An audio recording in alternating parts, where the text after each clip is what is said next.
కూడి వచ్చిన మీ అందరికీ మన ప్రభు రక్షకుడైన యేసుక్రీస్తు నామములో వందనాలు తెలియజేస్తున్నాను. ప్రతికూల పరిస్థితుల మధ్యలో కూడా ఇంతమంది ఈ సమయంలో దేవుని స్తుతించడానికి వచ్చారంటే నాకు ఒకంత ఆశ్చర్యంగానే ఉంది.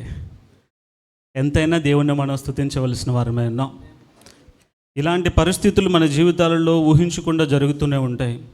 ఏమి జరిగినా ఎన్ని జరిగినా కూడా దేవుడు మనకి నేర్పినది, దేవునిని మనం అన్ని పరిస్థితులలోనూ స్తుతించబద్దులమై ఉన్నాం. హల్లెలూయా. చూడండి, ఒక మాటను చూద్దాం. 105వ కీర్తన మొదటి వచనాన్ని చూద్దాం. 105వ కీర్తన మొదటి వచనం. యెహోవాకు కృతజ్ఞతాస్తుతులు చెల్లించుడి, ఆయన నామమును ప్రకటన చేయుడి, జనములలో ఆయన కార్యములను తెలియచేయుడి. చాలండి. ఇక్కడ వాక్యాన్ని మనం పరిశీలన చేస్తే యెహోవాకు కృతజ్ఞతాస్తుతులు చెల్లించవలసిన వారమై ఉన్నాం. మనమంతా కూడా ఆయన నామమును ప్రకటన చేయవలసిన వారమై ఉన్నాం. జనములలో ఆయన కార్యములను తెలియజేయవలసిన వారమై ఉన్నాం. 3 అంశాలు ఇక్కడ మనకు కనిపిస్తూ ఉన్నాయి. మొట్టమొదట మనం ఆయనకి కృతజ్ఞత కలిగిన వారముగా ఉండాలి. కృతజ్ఞతాస్తుతి అన్ని వేళలా చెల్లించే వారముగా ఉండాలి. మనం అనుకున్నవి జరిగినప్పుడు ఆయన్ని స్తుతించడం, మనం అనుకున్నవి జరగనప్పుడు ఆయనను స్తుతించకుండా విసుక్కునే స్థితిలోనికి వెళ్ళడం మనం ఎన్నడూ కూడా చేయడానికి వీలు లేదు. దేవుడు సమస్తము కూడా మనకు అనుకూలముగా చేయకపోవచ్చు. చాలా సందర్భాలలో మనం అనుకున్నది జరగకపోవచ్చు, కానీ దేవుని ప్రణాళికలో అది మనకు మేలుకరంగానే ఉంటుంది. అది గ్రహించిన వారమై ఉండి ఎల్లవేళలా కూడా మనము దేవునికి కృతజ్ఞతాస్తుతులు చెల్లించబద్దులమై ఉన్నాము. ఆయన నామమును మనము అన్ని వేళలా ప్రకటన చేయవలసిన వారమై ఉన్నాం. ఎలా ప్రకటన చేయగలుగుతాం? అన్ని సందర్భాలలో కూడా ఆయన సువార్తను ప్రకటించే పరిస్థితులు మనకు లేకపోవచ్చు, కనపడకపోవచ్చు, కానీ మన ప్రవర్తన ద్వారా దేవుణ్ణి మనము ఇతరులకు ప్రకటన చేయగలుగుతూ ఉంటాం.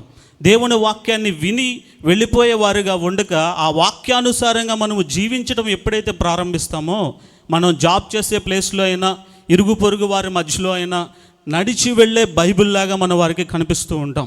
మన ప్రవర్తనే వాళ్ళకి ప్రభువుని ప్రకటన చేసేదిగా ఉంటుంది. ఆయన నామమును మనం ప్రకటన చేయాలి అంటే ఆయన నామముకు తగినట్లుగా మన ప్రవర్తన ఉండాలి. హల్లెలూయా. ఎందుకంటే అన్యులు బైబిల్ చదవరు. ఇప్పుడు చాలామంది చదువుతున్నారు అనుకోండి, విమర్శించడానికి, అందులో ఉన్న తప్పులు వెతకటానికి. కానీ చాలామంది ఎక్కువగా చదివేది ఎవరినంటే మనల్నే చదువుతూ ఉంటారు. మనము దేవుణ్ణి నమ్మిన వారుగా ఉన్నాము కనుక మన ప్రవర్తన విషయంలో బహు జాగ్రత్తగా మనం ఉండవలసిన వారమై ఉన్నాం. జనములలో ఆయన కార్యములను వెల్లడి చేయవలసిన వారమై ఉన్నాం. ఏ విధంగా వెల్లడి చేయగలుగుతూ ఉంటామంటే ప్రతికూల పరిస్థితులలో కూడా ఆయన్ని స్తుతించినప్పుడే. హల్లెలూయా. లోకంలో ఉన్నవారందరూ వాళ్ళకి సంతోషం కలిగినప్పుడు చాలా గొప్పగా అన్ని విషయాలు మాట్లాడుకుంటారు.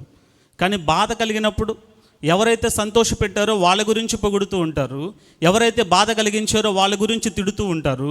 వారికి మనకి వ్యత్యాసం ఎక్కడ ఉండాలంటే వారు మనల్ని బాధ పెట్టినా సంతోషపెట్టినా కూడా మనం వాళ్ళతో ఒకే విధంగా ప్రవర్తించేవారుగా ఉండాలి.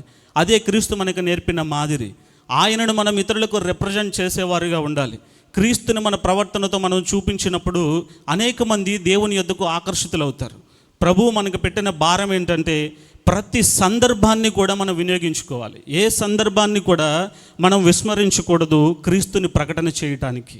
ఎప్పుడు అవకాశం మనకు వస్తుందో తెలియదు, ఎక్కడ అవకాశం వస్తుందో తెలియదు. ఏ జర్నీ చేసే టైంలోనో, ఎవరితోనా ప్రయాణం చేసేటప్పుడు కొత్త వ్యక్తులు కనిపించినప్పుడు, లేకపోతే మీ కొలీగ్స్తో మీరు మాట్లాడేటప్పుడు, కొలీగ్స్ అయితే మిమ్మల్ని పరిశీలన చేస్తూ ఉంటారు.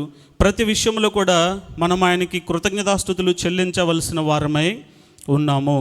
హల్లెలూయా. చూడండి, ఇంకొక మాట చూసుకుని నేను ముగించుకుందాం. హెబ్రీయులకు రాసిన పత్రిక 2వ అధ్యాయం 17వ వచనాన్ని చూద్దాం.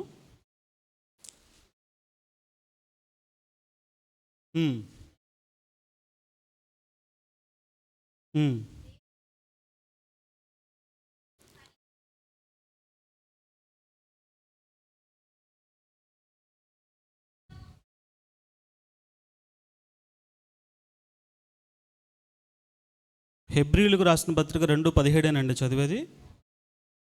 ఓకే, నేను రెఫరెన్స్ రాంగ్ నోట్ చేసుకున్నానేమో మేబీ. తాను శోధించబడి శ్రమ పొందిన గనుక శోధింపబడి వారికి సహాయము చేయగలవాడై ఉన్నాడు. 18. Okay, thank you. ఇక్కడ దేవుడు వాక్యం మనకు తెలియజేస్తుంది ఏంటంటే, శోధించబడి శ్రమ పొంది ఆయన ఉన్నాడు కనుక శోధనలో ఉన్నవారికి ఆయన సహాయం చేయగలిగిన వాడై ఉన్నాడు. ప్రతి విషయంలో ఆయనకి కృతజ్ఞతాస్తుతులు చెల్లించే వారముగా మనం ఉన్నట్లయితే మనకు శోధనలు వచ్చినప్పటికీ కూడా ఆయన మనకు సహాయం చేసేవాడై ఉన్నాడు.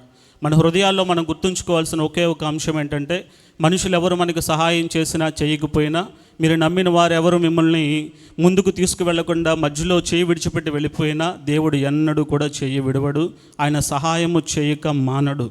ఆయన మనకు సహాయము చేయువాడై ఉన్నాడు కనుక ప్రతి పరిస్థితిలో కూడా మనం ఆయనకి కృతజ్ఞతాస్తుతులు చెల్లించే వారమై ఉన్నాము. హల్లెలూయా. ఈ కొద్ది మాటలు దేవుడు తన వెనుకల్లో దీవించునుగాక. ఆమేన్.